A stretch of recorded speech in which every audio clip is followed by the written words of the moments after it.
Bom dia. Acho que já é boa tarde, né? Não, bom dia. Bom dia ainda. 11h30. Eu já estive com você antes aqui e eu percebo que nada mudou desde a nossa última visita.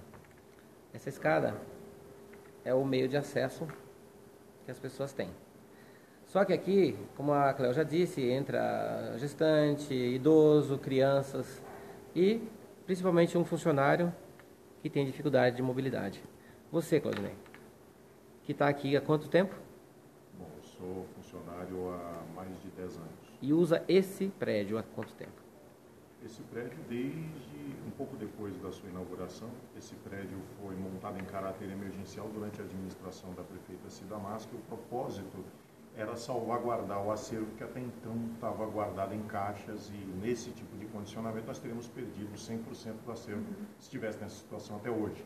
Certo. Então a ideia da criação, eu participei na época como funcionário, não tinha nenhum cargo na época, apenas como funcionário. Participei da proposta da criação da biblioteca em caráter emergencial aqui no prédio do pátio. A ideia seria no andar superior, mas não havia espaço na época, já havia outros dispositivos funcionando, e aí aqui era um almoxarifado. E passou a ser, a partir de então, a unidade provisória da Biblioteca Municipal. Desde então, ela vem funcionando aqui. Tá. No tempo ainda da dona Cida Máscara, quais foram os procedimentos adotados para que isso não se tornasse permanente? Bem, não há um procedimento adotado para que uma instalação provisória não se torne permanente, exceto, é claro, a vontade política de modificar essa situação. Não conheço da minha parte, eu sou um humilde auxiliar também, não conheço da minha parte nenhum dispositivo que garanta que um dispositivo provisório, não conheço nenhum dispositivo legal que garanta que um dispositivo provisório venha a deixar de sê-lo, assim, por força de lei. Eu acredito que exista por força de desejo político e de ocasião, enfim, há uma série de fatores que, na verdade, concorrem para que a coisa ocorra ou não. Recursos, representações como a minha. Sim, a vontade política, o anseio do cidadão e o Empurrar, trabalho né? da gestão Empurrar o poder pública. público a fazer aquilo que tem que ser feito. Eu acredito que é importante, na verdade, o que é a gestão pública sem a presença do cidadão, de fato, né? Então, como é a sua dificuldade para subir e descer essa escada? ela existe, né? No meu caso, não é uma constante, há dias e dias piores e melhores. Nos dias piores, a situação é um pouco pior, de fato. Nós já tivemos outra funcionária aqui que também tinha dificuldade, acho que é a Regina. Sim. E a Salete também. A Salete também. Tá certo, Claudinei. Eu estou deixando ciente vocês que a minha entrevista é exatamente para colher dados, informações para uma representação do Ministério Público. Certo. Eu gostaria de deixar claro, a Cléo já falou, que nós aqui lutamos com as armas que temos. A biblioteca conta com o trabalho dos funcionários no sentido de proporcionar ao usuário o melhor possível, independente das questões que são físicas do prédio e do ambiente. Nós aqui temos oficinas culturais, nós aqui procuramos proporcionar o melhor possível dentro do equipamento com o qual o equipamento que dispomos para realizar o trabalho. Então nós temos aqui oficina cultural, nós temos aqui hora de leitura, nós temos aqui contação de histórias, quer dizer, todo o aparato que a biblioteca pode oferecer, ela oferece. Ela funciona. O que nós não dispomos? Nós não dispomos de um acervo digitalizado. Não dispomos. No momento, o telecentro ainda não funciona. É uma condição temporária, nos dizem os nossos superiores. Não há por que nós questionarmos. É uma questão temporária, esperemos que se resolva em tempo hábil. Temos também o acervo que fica à disposição. E aí funcionamos pelo sistema antigo de tombo. Está funcionando, é um sistema antiquado, mas funciona. Nós estamos aí... É anos 60. Bem, acho que até um pouco anterior, que é o sistema de tombo, não é nem o sistema de cartão, é de tombo. De qualquer forma, funciona. Nós temos aí a clientela, os alunos vêm, as pessoas que têm uma leitura desportiva vêm, o problema do acesso existe, a questão da digitalização do acervo existe, e há que se olhar para essas questões, há que se ter um olhar para essas questões, no sentido de sanar e de tornar a biblioteca mais acessível ao cidadão. Tá. A clientela que vocês atendem aqui hoje, você acha que dá para ser multiplicada? Sem dúvida, sem dúvida. A leitura não perde valor, só ganha valor à medida que o tempo passa. A internet não tirou isso? De forma alguma, de forma alguma. Muitas pessoas acreditam que o uso da biblioteca digital, né? Porque o que é a biblioteca digital? Ela amplia a biblioteca física. Ela não vem diminuir a biblioteca física. Antes ela vem aumentar o potencial de alcance. Porque a quantidade de material bibliográfico que você tem acesso por meio digital só acrescenta ao acervo da biblioteca. Nós passamos a ter não apenas um ou outro título de um país, não passamos a ter apenas os nossos títulos nacionais, mas o saber dos 140 países traduzíveis para o nosso idioma nativo, acessível a qualquer cidadão.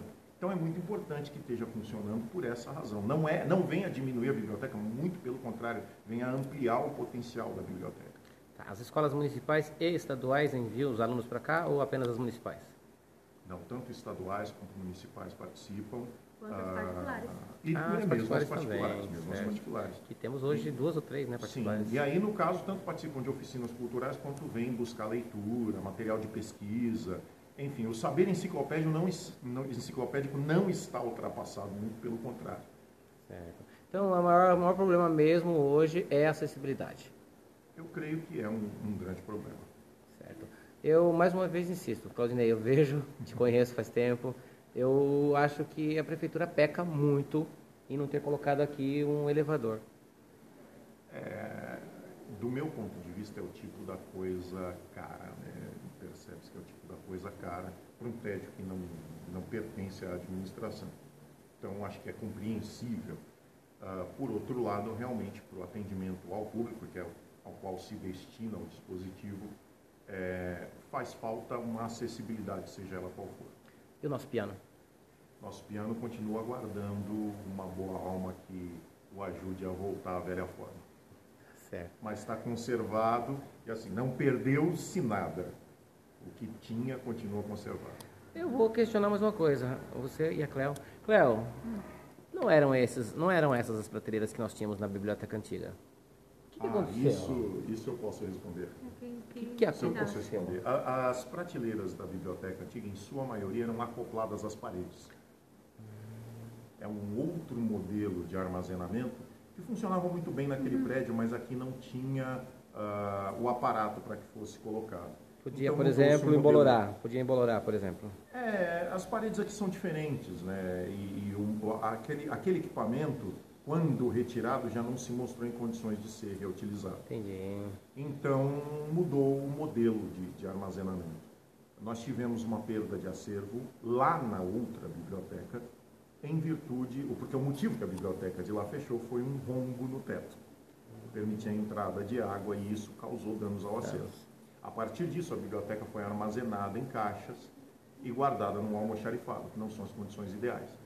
Então, a solução para salvaguardar o acervo foi a colocação aqui em caráter provisório. Nós aguardamos agora que ou o prédio original ou o prédio do céu, seja como for, estejam disponíveis para o translado do acervo. Há quantos anos você está em Juquitiba? Só 35. 35 anos você conheceu a Zane? Sim. Conheceu? Sim. A nossa bibliotecária. Eterna. Veterana. Ela foi minha mentora, me ensinou o meu trabalho e tenho por ela uma profunda gratidão e apreço.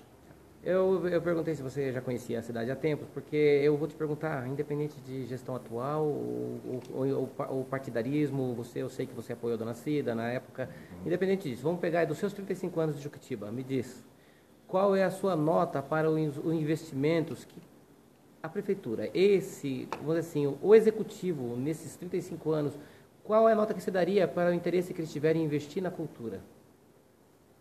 Olha, não seria uma nota muito alta. Não seria uma nota muito alta, isso num cômputo geral.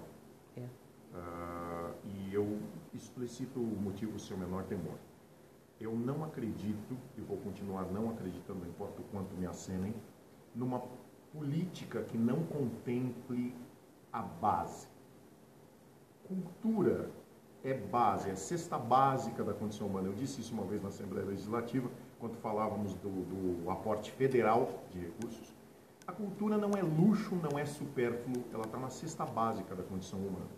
Então, enquanto não se faz uma política pública basal, levando ao público oficinas para a formação de um público consumidor de cultura, levando ao público conceitos que o levem a um caminho de percepção e absorção do produto cultural, nós estamos no caminho errado. Não importa quantos eventos façamos, não importa quantas oficinas nós tenhamos, que são temporárias, que são baseadas em voluntariado, que são baseadas na boa vontade, na cidadania de algumas pessoas que fazem cultura. Qual foi o prefeito que você acha que mais tratou bem a cultura? Olha, é uma afirmação que eu não poderia fazer sem ser tendencioso. Porque, por exemplo, eu diria que durante a administração Laís Scorsato e Roberto Rocha houve um grande interesse, a cultura teve um movimento significativo. Eu era funcionário e, portanto, tinha acesso à cultura. E acho que isso era importante, acho que isso foi importante, foi um período importante. Eu acho também que durante a administração da dona Cida, a cultura procurou tomar raízes, procurou tomar pé, procurou um caráter legal, procurou se constituir de fato, o que não foi bem sucedido. Então, esses são períodos que eu tenho mais contato. Durante a administração Francisco Júnior, nós tivemos também figuras preeminentes que procuraram dar continuidade a esse processo sem sucesso. O que nós esperamos é que, da agora para frente, realmente isso ocorra. Cultura como política pública, com pessoas que são pagas para realizar o trabalho e fazê-lo de fato, de modo setorizado, de modo aquela coisa permanecer. Senão, a cada 4 anos, nós teremos que recomeçar do zero. E isso é um desastre, não tem outra palavra para classificar. Eu estava pensando uma coisa aqui, a dona Cida talvez tenha começado os alicerces da cultura, só que na hora que era para começar a construção, ela foi defenestrada. Bom termo esse, escolheu um termo interessante. Defenestrada. Tá certo, Claudinei. Obrigado. Eu ainda insisto que o nosso piano não vai ficar desse jeito. Eu espero que não, também. Depois você mostra a nossa reportagem, a nossa entrevista sobre o piano para Cléo. Na verdade, eu já mostrei. Foi uma das primeiras coisas que ela viu quando chegou aqui. Tá certo, gente. Obrigado. Cléo, obrigado. Espero não ter atrapalhado o serviço de vocês, o almoço de vocês. Imagina. Valeu.